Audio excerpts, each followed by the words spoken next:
Hello students, good morning, good evening और good afternoon, जब भी आप ये देख रहे हो वीडियो। तो आज हम लोग करेंगे थर्ड न्यूमेरिकल। ठीक है, थर्ड न्यूमेरिकल। और 2D का मतलब प्रोजेक्टाइल मोशन का हम लोग करेंगे।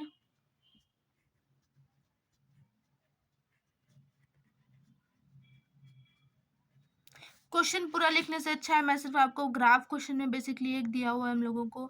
इस तरीके से एक बिल्डिंग दी हुई है, बिल्डिंग की हाइट बता रहा है कि जो है h है, और कह रहा है कि नीचे से हमने जो है 60 डिग्री हॉरिजॉन्टल से 60 डिग्री का एंगल बनाते हुए कोई एक पत्थर, ठीक है, स्टोन फेंका है, और वो ऐसे फेंका है कि वो ऐसे ऊपर जाके जब गिरा है तो थोड़ी सी हमारी बिल्डिंग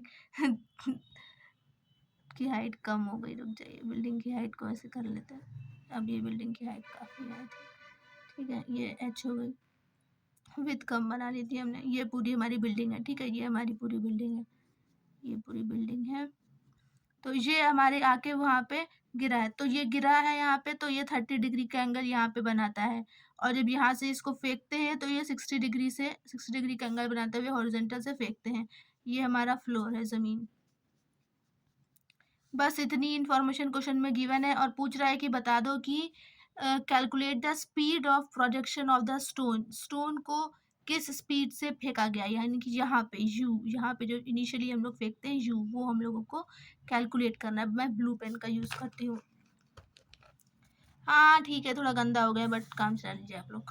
खैर, प्रोजेक्टाइल मोशन में आपको जब भी क्वेश्चन सॉल्व करना हो तो आप हमेशा ध्यान रखें कि जो है साइन कन्वेंशन का ध्यान रखें हमेशा, कि जो है हमेशा साइन कन्वेंशन को एक जैसा लेके चले। या तो ऊपर प्लस ले लें या तो माइनस ले लें, किधर भी ले, डजंट मैटर, लेकिन पूरे क्वेश्चन में वही रहे। ठीक है, इधर हम माइनस से कि मैं हमेशा इधर प्लस लेती हूँ, इधर माइनस लेती हूँ, ये बात का आपको ध्यान रखना होगा हमेशा। और प्रोजेक्टाइल मोशन क्वेश्चन को करने के लिए आपको क्या करना होता है, बस आपका 1D का कंसेप्ट क्लियर होना चाहिए, उसके बाद में थोड़ा सा वेक्टर आपको आना चाहिए, उसके बाद में आपको क्या आना चाहिए, ये 3 इक्वेशन ऑफ मोशंस मैं यहाँ पे लिखी दे रही हूँ। v is equal to u plus a t, v square is equal to u square plus 2as, और s is equal to u t plus half a t square. ठीक है, ये क्वेश्चंस आपको पता होनी चाहिए, इतना चीज़ पता होनी चाहिए बस। और उसके बाद हॉरिजॉन्टल, क्योंकि जब भी आपको प्रोजेक्टाइल मोशन का क्वेश्चन दिखे आप समझिए हमेशा कि ये 2D है, हमेशा इसको 1D में मतलब कि हॉरिजॉन्टल मोशन और वर्टिकल मोशन में ब्रेक करके करने की कोशिश करें। तो यानी कि हम लोगों को ये जो यू इनिशियल वेलोसिटी दी हुई है इसके कंपोनेंट करने पड़ेंगे, इसे ब्रेक करना पड़ेगा हॉरिजॉन्टल डायरेक्शन में और वर्टिकल डायरेक्शन में। फटाफट करना शुरू कर देते हैं। U x is equal to u cos 60 degree is equal to u cos 60 degree 1/2। ठीक है, u y is equal to u sine 60 degree, u sine 60 degree कितना होता है, यू √3/2। अब आप लोग को दिख रहा होगा, ठीक है। और अब देखिए ये हमारा पाथ है, ये हमारा जो हमने जो ऐसे होता नहीं, नीचे हम लोग कई बार नीचे होते हैं, मम्मी भी लोग ऊपर होती हैं और फिर कुछ भूल जाती है, जैसे सामान ले जाना तो कहते हैं नीचे से ऊपर फेंक दो, तो हम लोग फेंकते, तो वही वाली सिचुएशन, नीचे से बस बिल्डिंग के ऊपर कुछ फेंका जा रहा है छत पे। ठीक है, तो यहाँ से ऐसे करके फेंका गया, तो ये पाथ है उसका। ठीक है, और हम लोग को पता है कि जो है वेलोसिटी की डायरेक्शन जो है, इस पॉइंट पे वेलोसिटी की डायरेक्शन क्या होगी, वेलोसिटी की डायरेक्शन हमेशा टेंजेंशियल टू द पाथ होती है। पाथ है ये पाथ है, ठीक है, ये पाथ है, तो फिर वेलोसिटी की डायरेक्शन भी यही हो जाएगी, ये हो गई हमारी वेलोसिटी की डायरेक्शन। ठीक है, फाइनल वेलोसिटी की। अब तो फिर इसको इसके भी हम लोग कंपाउंड कर सकते हैं, ये 30 तो ये अपोजिट एंगल्स बन रहा है, ये भी 30 हो जाएगा, इसके कंपोनेंट कर दिया वी एक्स।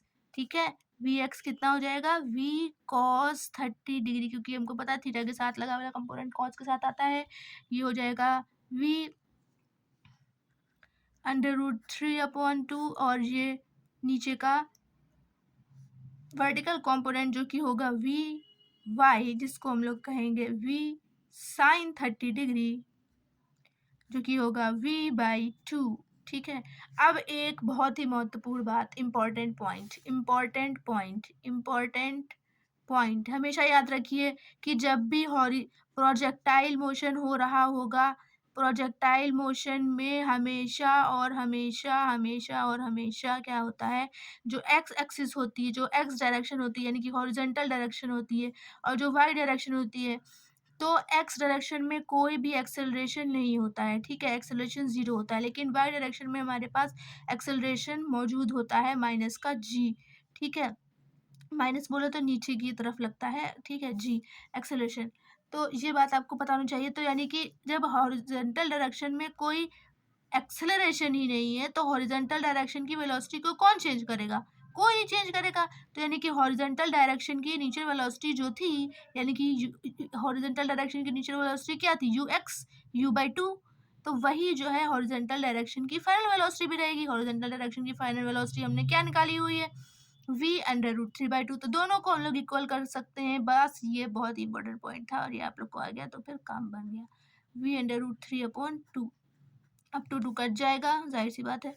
और दिख रहा है कि नहीं दिख रहा है? और v इज इक्वल टू कितना हो जाएगा? u/√3।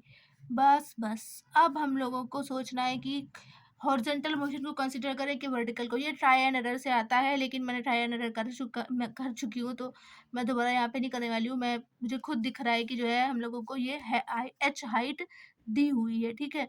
यानी कि हम लोगों को गिवन क्या क्या है, हम ध्यान से देखते हैं कि हमें हॉरिजॉन्टल मोशन का डाटा ज़्यादा गिवन है या फिर वर्टिकल मोशन का। तो मैंने देखा कि मुझे डिस्प्लेसमेंट y दिया हुआ है, कितना? +h, क्योंकि नीचे से ऊपर की तरफ डिस्प्लेसमेंट हुआ है, तो +h हो गया। और एक्सेलरेशन जो कि -g है, ठीक है। उसके बाद में वर्टिकल डायरेक्शन की इनिशियल वेलोसिटी uy हमको पता है कितनी है, कितनी है u√3/2, ठीक है। अब 3 इक्वेशन है, तीनों में से सोचिए कौन सी लगाएं। ये वाली अगर लगा दें, इसका सारा डाटा मौजूद है, तो फिर काम बन जाएगा। y का square is equal to y का स्क्वायर +2a y का स्क्वायर नहीं as y, बस इतना ही, ठीक है। और अब वैल्यूज पुट करते हैं। vy कितना है हमारे पास, यानी कि वर्टिकल डायरेक्शन की फाइनल वेलोसिटी, ये रहा, कितना है? v/2 रख दिया, v²/4 आ गया, ठीक है। अब क्या किया?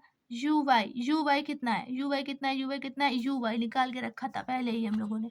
uy कितना निकल के रखा था? u√3/2, यहाँ पे भी लिखा था uy, ठीक है, यहाँ पे भी लिखा है, लिख दिया। इसका स्क्वायर करेंगे तो आ जाएगा 3u²/4, कैलकुलेशन पे ध्यान देना है, +2 माइनस का g और h हमारे पास आ गया। अब कुछ भी दिक्कत नहीं है, बस देखिए ये एक इक्वेशन हम लोगों को मिल गई। इसमें दो अननोन क्वांटिटी है, g और h तो हम लोग को पता है कांस्टेंट है, u और v लेकिन नहीं पता है, और इनमें से हम लोगों को u निकालना है, ठीक है। अगर v निकालना होता तो हम लोग क्या करते? v अगर हम लोगों को निकालना होता तो फिर हम लोग u की जगह पुट करते, लेकिन हम लोगों को u निकालना है तो हम लोग v की जगह पुट करेंगे इस वाली इक्वेशन की मदद से। जो इक्वेशन 1 है, v को u/√3 रख देंगे और बस एक अननोन क्वांटिटी मिलेगी और वो सॉल्व हो जाएगी। देखिए कैसे, v की जगह जैसे ही हमने रखा u/√3, तो ये हो जाता है u²/4 3 = 12, ठीक है, u²।